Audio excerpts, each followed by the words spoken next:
Në një botë ku gjithçka po ndodh me shpejtësi dhe mesazhet shkojnë e vijnë pa pushim, është e lehtë të harrojmë fuqinë e një zëri të thjeshtë, një telefonat që mund të ngrojë zemër, të qetësojë një shpirt të trazuar apo të shërojë një keqkuptim.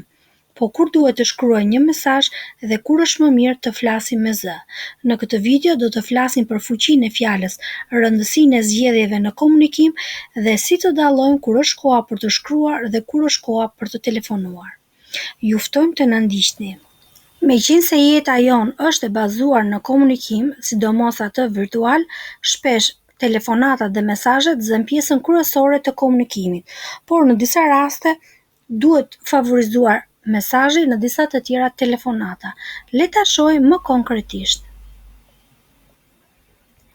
Mesazhet janë perfekte për një koordinim praktik. Për shembull, po vonohem 10 minuta, takimi është në orën 3, apo merr pak bukë. Këto janë shembuj ideal për të zgjidhur një mesazh. Gjithashtu mund të përdoren në kontakte të shpejta, si një të përqafoj, si je sot, që është një mënyrë e thjeshtë për të mbajtur kontaktin. Shpërndarje informacioni, si për shembull foto, meme apo ndonjë link që doni ta ndani. Kur nuk ka urgjencë, nëse përgjigjja mund të presë dhe nuk ka nevojë për shprehje emocionale të menjëhershme, mesazhi është në rregull. Disa njerëz e mendojnë gjatë atë që duan të thonë dhe ndihen më të sigurt kur kanë kohë për të shkruar. Po telefonata, kur ja vlen të telefononi?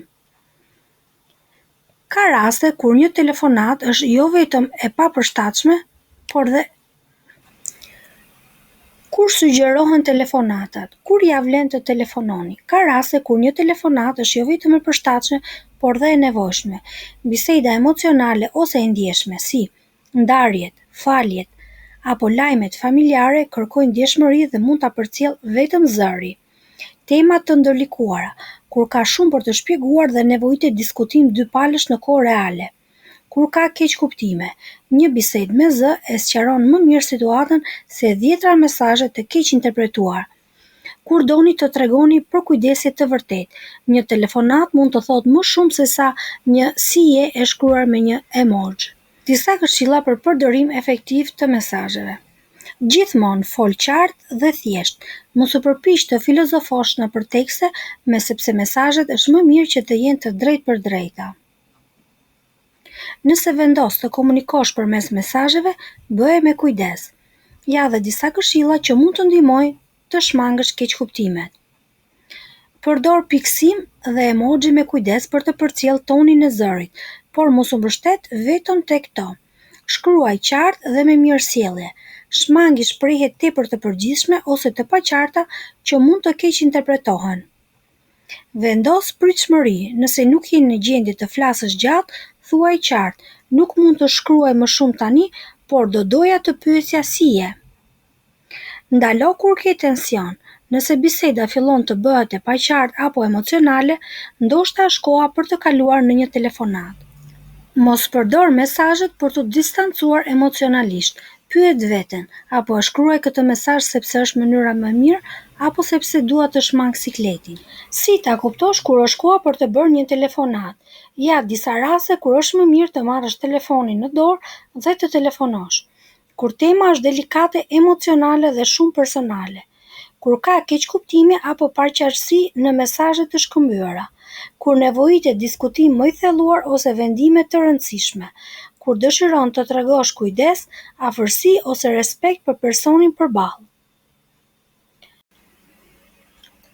Kur është në rregull të shkruash mesazhe? Mesazhet janë perfekte për situatat si nëse ti dëshiron të bësh plan me dikë, të japësh informacione të thjeshta dhe pa ngarkesë emocionale, nëse dëshiron të bësh një përshëndetje të rastësishme, apo të ndash foto, video apo linkje me dikë. Janë edhe disa situata kur mesazhet funksionojnë mirë dhe sidomos kur ke nevojë të shkëputesh për pak nga një bisedë e vështirë.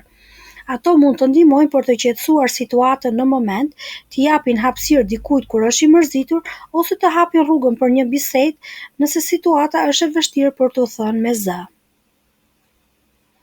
Shumë çifte dërgojnë mesazhe me zë, si dua të flasim, por kam nevojë për kohë. Të dua, por duhet të rifillojmë nga e para, ose siç thotë Dikush, një mesazh i menduar mirë mund të zbusë tensionin dhe të ndalojë përshkallëzimin e konfliktit. Çelësi është të dish kur mesazhi është një urë për të lidhur njerëzit dhe kur kthehet në një pengesë që i ndan. Nëse një bisedë është e rëndësishme, ndoshta është më mirë të marrësh në telefonat.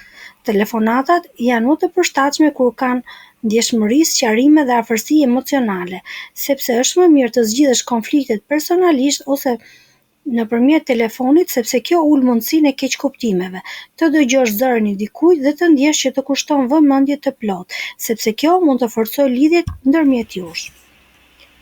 Kur nuk është mirë të shkruash mesazhe, ka disa tema që nuk shkojnë fare në mesazhe, si bisedat emocionale, konfliktet, kërkim falje, ndryshime në marrëdhënie ose kufi personal, lajme të trishtuara apo tragjike. Në disa raste edhe këto tema mund të nisin përmes një mesazhi, sidomos kur rrethanat nuk e lejojnë ndryshe. Ndoshta je në një vend të zhurmshëm ose ke pak minuta mes takimeve. Mesazhet janë të shpejta dhe ndihmojnë për një konflikt të shkurtër që nuk kërkon përgjigje të menjëhershme. Ndonjëherë një bisedë fillon më mirë me mesazh, por arrin një pikë kur duhet kaluar në telefon. Dhe si ta kuptosh këtë? Nëse biseda bëhet shumë e gjatë, atëherë, nëse dikush po tregon një histori dhe ju po futeni në detaje, është momenti të telefononi. Po ashtu, nëse mesazhet po bëhen të gjata, të paqarta, të lodhshme apo të bezdisshme, merr telefonin. Në momentin që ndihesh i keqkuptuar, i mbrojtur apo nervoz, është koha të ndryshosh mënyrën e komunikimit. Nëse lexon të njëjtin mesazh 5 herë për të kuptuar çfarë doni të thonin, telefono. Nëse trupi yt i tensionuar ndjen peshë në gjoks, telefono. Dhe nëse e vlerëson marrëdhënien dhe e ndjen se biseda është e thellë, telefono. Por mos harro, mesazhet janë pjesë e përditshmërisë së jetës sonë dhe kanë shumë përdorime, nga përshëndetjet e shpejta deri te njoftimet për jetën, dhe mund të qëndrosh në kontakt me të tjerët pa patur nevojë për telefonata. Po kur situata bëhet emocionale, atëherë është koha për një telefonat. Telefonatat janë të rëndësishme në raste konfliktesh, apo kur keni lajme të këqija, apo kur doni të kërkoni ndjes. Nëse nuk je i sigurt se çfarë duhet të bësh, bëj pyetje vetes. A është kjo një situatë emocionale? Nëse po, atëherë ja vlen ta marrësh telefonin dhe të përdorësh zërin tënd. Në fund të ditës, mënyra se si komunikojmë tregon shumë për dashurinë, respektin dhe kujdesin që kemi për të tjerët. Një mesazh mund të jetë i mjaftueshëm, por një telefonat mund të bëjë diferencën.